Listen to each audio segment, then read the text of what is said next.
What's up? David here. Today I want to talk to you about triggering, being triggered, and how this can actually lead to understanding your own psychology, understanding your own subconscious and your own beliefs. So I do this a lot with my own clients. I actually purposely trigger them. I find out what triggers them. And it's not about avoiding triggering, by the way, because in life, anything triggering, it's going to show up. Like you can try to avoid these trigger points, these sensitive topics, all you want in life, but it is going to show up. Just like with emotions, right? You can try to avoid sadness or anger, all you want, but it is just going to end up in your life. It's going to show up in your life. It's pretty much inevitable, okay?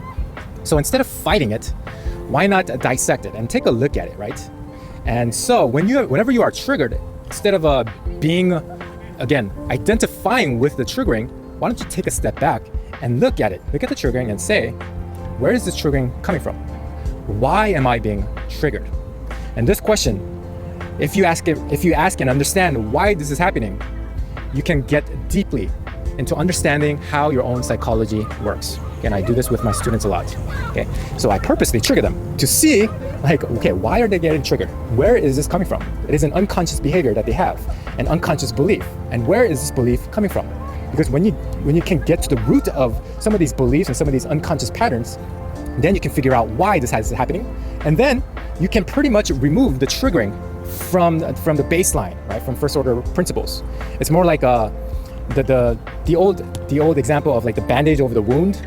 You know, putting a bandage over a gaping wound, it's only going to temporarily relieve it, but if you prevent the wound from happening in the first place, you don't need the bandage at all, right? So that's kind of like what we are looking for, right? We're kind of looking for what made this kind of triggering happen in the first place, so that next time this like quote unquote sensitive topic comes up, we don't get triggered anymore, and we understand why that triggering is happening in the first place.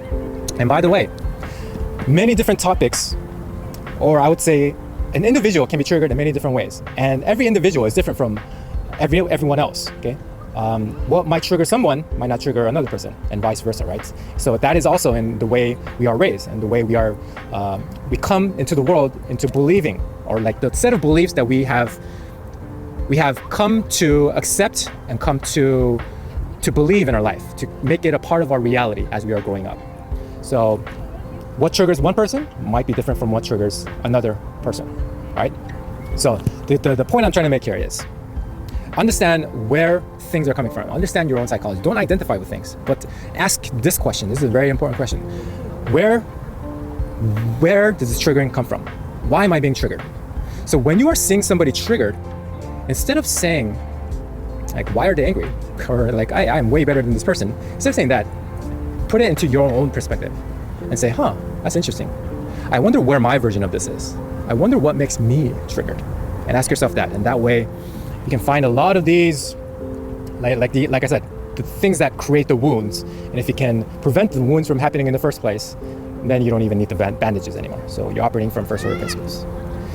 So that's it for this video. Hope you found value out of this one. I'll talk to you in the next one. Peace.